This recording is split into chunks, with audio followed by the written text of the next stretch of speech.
An 18-year-old woman who accused two NYPD cops of raping her in the backseat of their police van was visited by a group of their coworkers in her hospital room in a bid to bully her out of bringing assault charges, her lawyer claims. Michal David, who represents Anna Chambers, said 9 police officers tried to intimidate her and her mom, to discourage them from coming forward to report the assault. David told the New York Post one office in particular questioned Chambers' story while she sought treatment at Indus Medical Center in Brooklyn hours after the rape. He kept saying to Anna and her mom, "How do you know they were real cops?" David said.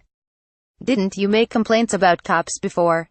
Chambers told her lawyer one particular cop spoke to her and her mother in their native Russian, while trying to cover his name tag on his uniform. Anna said the officer was trying to manipulate a rubber band over his name tag, so she couldn't see who it was, David said, adding the cop was adamant that Chambers was wrong. A nurse at the hospital reportedly told Chambers and her mom to not be intimidated. Be strong. Be strong for your daughter," the nurse said, according to David, who added, the mom stood firm against the cop. Chambers has accused Brooklyn South narcotics detectives Richard Hall and Eddie Martins of raping her in the back seat of their police van while she was handcuffed. She also accused them of forcing her to perform oral after she was arrested for possessing drugs. Hall, 33, and Martins, 37, admitted to having with the 18-year-old while on the job, but claimed it was consensual. They pleaded not guilty to a 50-count indictment last month.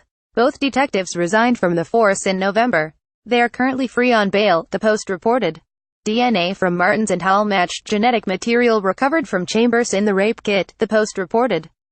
David said he intends to add the aggressive officer from the hospital to the $50 million notice of claim Chambers filed against the city. "I'm outraged," he said. "To me, it's almost as outrageous as the crime, that you have cops trying to intimidate her to not report the crime, trying to protect fellow cops."